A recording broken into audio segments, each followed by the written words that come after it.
win it for Arsenal. We are very early into this season, but how pivotal could that be? Yeah, already it seems a huge result, and you could just feel the tension building up in the stadium, couldn't you? The longer the game went on, and we had Leicester done at half-time, didn't we? We saw no way back for them, so they deserve great credit for coming back into that game and making it very, very difficult for Arsenal. But how many times over the years have we said about teams that go on to win the Championship, they somehow find a way to win a game, and Arsenal have done exactly that today. Yeah, and Leicester supporters looking at that result who've not seen the game might have a very different opinion of the way that second half. Yeah, it was unbelievable. Leicester at half-time, as we both said, it was keep the score down, you know, because you're going to be in a relegation fight all season. But the way they character they showed in the goals, obviously Justin, 2 goals. Second goal was one of the picks of the weekend. It's an unbelievable strike from Justin on off the post. But you see, as you said, Arteta sort of smiling at the end. I think it was a nervous smile, because I actually think they've got away with one there, and that. This probably me being slightly biased towards myself, but that was a nervy performance. You know, 2-0 half-time at home to Leicester. Should have been 4 or 5 second half, but Havertz, the goalkeeper Leicester, was brilliant today, I might add as well. Some brilliant saves from him. But again, you know, as Al said, you're going to win the Premier League. You need a bit of luck, you need a bit of something to go for you in injury time, and they got that today, Arsenal. Yeah, and they keep going, don't they? No, they do. They kept going, and again, it was another set piece for them. They're absolutely magnificent. Very, very difficult to stop. Gabriel earlier had one that he perhaps would have scored, but the keeper made a really good save. But they keep on going, and they put you under such pressure from those set pieces that eventually something will give, and it did. Huge, huge result then for Arsenal, and a very hard one for Leicester. But a big 3 points. Just how happy are you with today's win? Yeah, I'm really happy with the performance. I think we deserved the win. We played really well. I think we suffered a bit, but I think we didn't deserve to suffer that much. But yeah, we won the game, and this is the most important thing. A goal and an assist for you, your first Arsenal goal since March. Is there a sense of relief there? Back to your best? Yeah, it is. It's always nice to score goals, and even more for us that plays up front. So really happy with the goal and the assist as well. Level on points now with Manchester City at the top of the table. They dropped points earlier. I know it's early in the season, but are these the moments, the big moments that can make the difference come the end of the season? We have to focus on ourselves, and that's all for every single game, and don't try to look at them, just do our job. Did their job just in the end, but Leicester certainly did theirs in the second half at 2-0 down. Let's not forget James Justin, who'd only scored 2 career Premier League goals before today, managed to score 2 in less than 16 minutes to really change the script, Alan. Yeah, I mean, we didn't see it coming at all, to be honest, but really got to give them credit. They work it well, get the block, got to get the connection like he did, and then all you're thinking, nah, that can't really happen, little bit of deflection, but you take that, then all of a sudden the confidence and the mood changes in the stadium, not only from fans, but obviously from the Leicester players as well. Then they get a little bit of belief. Yeah, selection of Havertz here, but this is the goal I was talking about before the break, Steve. This is phenomenal. I think this is one of the goals of the season. Look at the technique in that.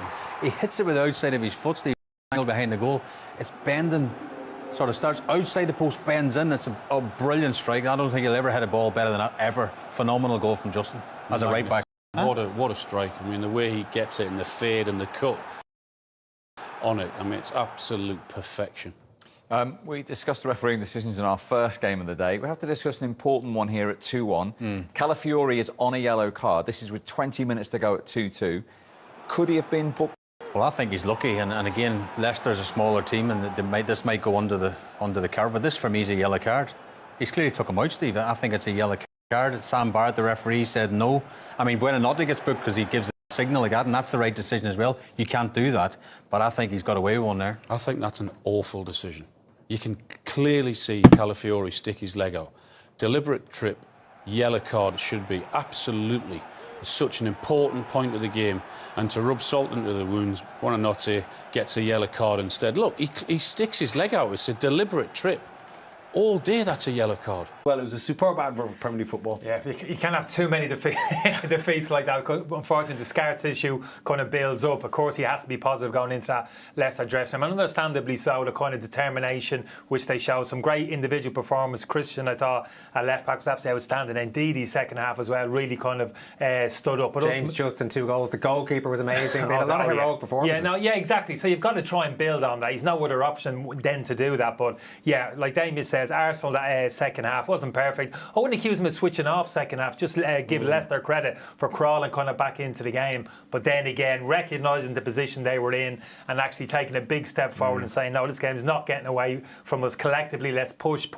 We're going to find this winner by hook or by crook. Well, we were bigging up the Arsenal set pieces pre-match, and they had so many of them. They got one to count in the end, but it was Leicester who scored off one early in the second half. Yeah, devil's always in the detail. Kai Havertz makes a fault here. Look at him, Owen. He's a yard and a half deeper than every other Arsenal defender. Look at him there, and that's important because the ball's going to come into his area. He just can't get to the pitch of the ball because of the fact he's a yard and a half deeper. That's the kind of detail that I'm talking about. No chance for Raya in the goal. I'll be curious as to why Kai Havertz is in that position. That is such an important position. Second man in. First man is the most important. Next most important is second. Why Havertz is in that area, I've no idea, because he just switches off. He wanders deeper than everyone else, and then that gap between Rice and I think it was Saliba, as Kenny said, the ball came in there. Yeah, the set piece coach is getting bigged up a lot. It's obviously his job to sort it out defensively as well in a a situation like that, is it? Or do you just have to, a player should just know? Yeah, he was nowhere to be seen, the Arsenal set piece coach. He wasn't inside our setup. Yeah, he was having a shower. He was having a shower in the dressing room. No, you're absolutely right. You've got to be just as exact in terms of how you defend. And I'm always uneasy. You encourage too many of your forward attacking players into the penalty box. Not quite as switched on. I can understand why he's there. He's a big physical presence. He's a decent head of the ball. Not aggressive, no. And obviously in terms of his positional sense there, wasn't right. To be fair to Leicester, they had a few half chances, a few decent chances, so they were knocking on the door a little bit, and they got there. I don't hear anything about bad defending for their second goal because it's a worldie by Justin. Like Leicester came out, got the goal, and then they were really pressing. And it's a great breakaway. It actually came from the goalkeeper starting it, and they go the full length of the pitch, and it's a hopeful ball in more than anything else. Calafiori just overcovers. Helps Gabriel with Buonanotte, just takes a step too far. Trossard can't get there, but you can't legislate for a finish like that. First time on the full volley, the spin that he manages to create, the pureness of that strike this is the angle. Like the spin on that ball to get in off the post was superb. And 2-2, what a game.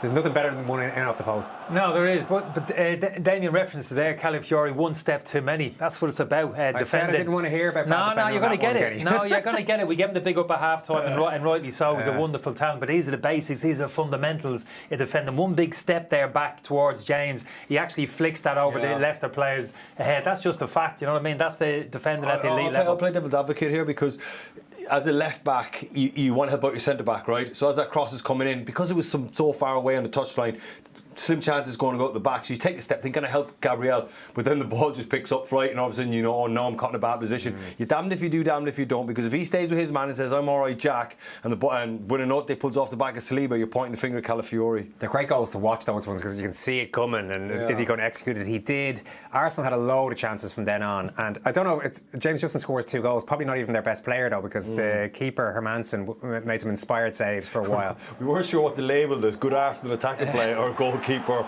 I think we've got to give it to the goalkeeper, because Arsenal are going to create this type of pressure. My goodness, he made some saves, and not just routine saves. He made superb saves. Gets a little bit lucky there with that one off the post, but the kitchen sink is coming out from Arsenal. Ball gets cooled, but this is a good save. Look at that. I mean, listen, Havertz 3-4 yards out on a volley. Not sure hitting the ball into a 3v1. I'm not sure Winks wanted that, but he redeems himself. Give O'Coley credit. He helps that the shot had to go near post. Nice strike here. This is a crisp save as well. Standard one for him. But he was superb, and Arsenal really throwing the kitchen sink at this stage. Yeah, he was kind of very composed. Not just that, actually started the season very well. I've been impressed with him. A little bit too composed when he was actually playing out. We saw a few examples of that. But yeah, it looked as if he was going to be the hero this afternoon, but wasn't meant to be. Not quite, no. In the end, Trossard owed his manager one. You said it. I think it was half time. Definitely delivered it. He certainly did, yeah. Must have been tempted maybe to take him off in the latter stage. He didn't. He stuck with him. And we speak about the set pieces like Gabriel attacking that back post area. but we don't speak about this. This is deliberate as well, keeping Trossard behind any kind of ball over here. Arsenal have a player the outside of the 6-yard box. Look at Trossard just drifting in there. That's not instinct. Again, that's worked on the training pitch. He can't score from there. All he has to do is put it back into the danger area, keep his fingers and toes crossed as somebody gets a deflection. That's exactly what happens. I'm really interested in Harry Winks' position around the back post, because he locks on with Calafiori, and yes, he's man marking him. I don't know if we can get that an angle of that running again, and he just locks onto him. He must know Trossard has drifted off the back of him. That's why, as a defender, if that was me or Kenny, you'd have your man and you pick up the flight of the ball, then you can go and leave your man because you know it's beating the lot of you. You have to know Trossard is behind you. Sometimes you can get into this idea of, that's my man and he's not scoring and I don't care about anything else. I just think maybe he should have picked up the flight. If we are able to show it again, we might do, because I thought it was interesting as well that Justin, we've seen that run so often from Gabriel where he steams in and he's basically unmarked at the end, whereas Justin stayed with him and did what Kyle Walker should have done last week. So you must think from a Leicester point of view, we have this sorted here. Yeah, it's Harry Winks here at the back. You'll see Trossard drift, and Harry Winks is with Calafiori. I mean, he sees the flight of that ball. He can unlatch from Calafiori there and go and get a header on that. You know, the only thing I can think is that he doesn't know that he's there. But there, he must pick up the flight of that ball. You have to. I know he's not a defender, but if it was a defender or a centre back, you must know Trossard is there, and you detach from Calafiori and go and get a flick on. James Justin, you're right, gets right into Gabriel's chest, face, and doesn't let him get off the ground. So we speak about natural defender. First goal in terms of 2 yards deeper. Winks there again, and locks onto Calafiori, but at some stage you recognise the flight of the ball. It's going to beat you both. So at some point he's not the danger. Yeah. Again, he only has to take 2 steps to his right, and he goes and engages Trossard there. Maybe gets the block himself. So again, devil in the detail. Okay, hope we're all keeping up here. This is quick fire post-match analysis. Havertz 4-2, initially disallowed for offside, but you called it straight away. It came off the Leicester defender, so no problem with this goal. No problem. I don't think it really mattered. He was frustrating for the whole of the game. Havertz had one of those games, and he just want to kind of shake and like in a dream-like state for most of the game. I thought Jesus could have got his head up earlier here and made the pass. It's a good save from the keeper. I actually think James, if he stays away from the ball here, the keeper actually pulls it into his body, but eventually Havertz gets his goal. I don't think it mattered in the context of the game, but yeah, what a way to finish. It matters. Kai Havertz, I suppose, another goal for him. Yeah, nice easy tap in for him. VAR correctly intervening there. That's why we can argue the details of VAR, but there are some good things as well with it. There has been a bit of a, Arsenal fans might argue this point, but a bit of a discipline issue with Arsenal. They've been getting red cards. They might feel like they're the only ones getting punished for certain incidents, but in this case you feel they might be lucky to have. I think Calafiori's lucky one here. Booked here. That's his first one. That's his first one, and I think his second one is worse than his first. He should go here, but I think Arsenal, with the amount of, I suppose, the injustice they'll say, I don't think it was, with the Declan Rice and the Trossard and the false red cards.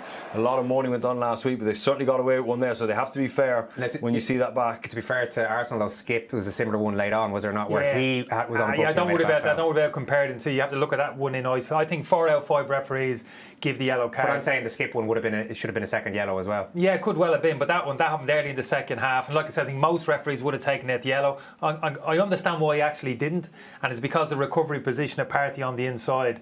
If he stays on his feet there, for me, Partey takes the ball. If Partey's not there and he's driving to the edge of the penalty box with an opportunity to shoot or make a pass, absolutely. There's a Celtic game on the way, so we better wrap things up. There you go. Against who?